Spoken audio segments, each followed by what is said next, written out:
Shalom, Rabbi Manny here, providing a Devar Torah, a few words of Torah for Perashat Vayigash.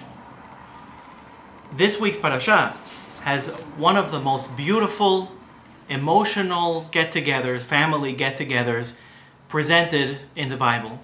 Of course, it is the moment at which Joseph, who is disguised or is presented as the viceroy of Egypt, unbeknownst to his brothers, has finally come to the conclusion that he must reveal himself to his brothers.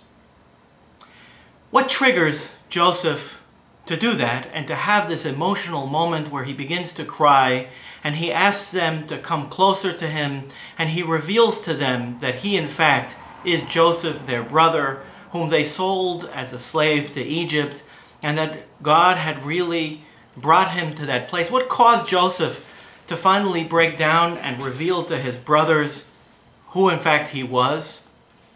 The Torah tells us that Joseph was testing his brothers, and one of the things that he tried to do was to keep Benjamin in the dungeon. And just at the beginning of the parasha, just at the beginning of this week's Torah portion, Judah takes a leadership role, and he comes close to who he believes is the second most powerful person in the world, and he says to him, I cannot release Benjamin, I cannot go home to my father.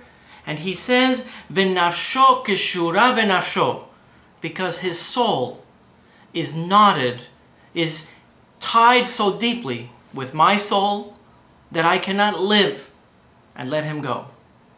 At that moment, when Joseph hears this statement of love from one brother to the other, he realizes that the entire process had been completed and that Judah and his brothers had done teshuvah gemura, according to the Rambam, according to Maimonides, the way that you know that you have completed your repentance and atonement is that the last stage of repentance is when you have the opportunity to repeat the offense and you do not repeat it.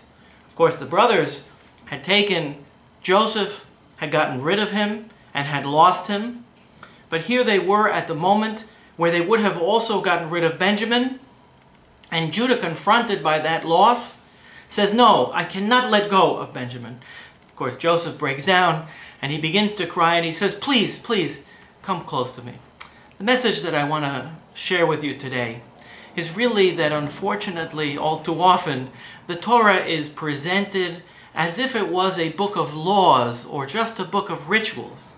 But really one of the most beautiful statements in all of human literature, describing what exactly is love, as all of the great philosophers have tried to capture what that concept of love is. Think about what Judah, our patriarch, the patriarch of the tribal family that would then become the kings of Israel, the way that he describes the love for his brother. He says, V'nafsho kshura v'nafsho. His soul is tied or knotted, deeply tied and knotted with my soul. Of course, Joseph responds not only by speaking to his brothers, but he begs them, please come near to me.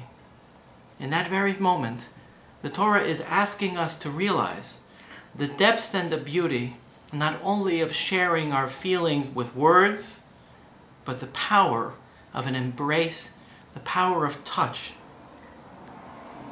Every day we have the opportunity to see our relatives.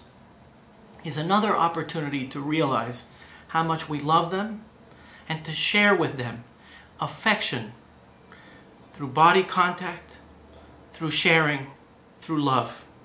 And of course, the family begins to cry together, they kiss each other, they hug each other, and one of the most beautiful family reunions in the Bible and in all of human history is told in this week's parasha.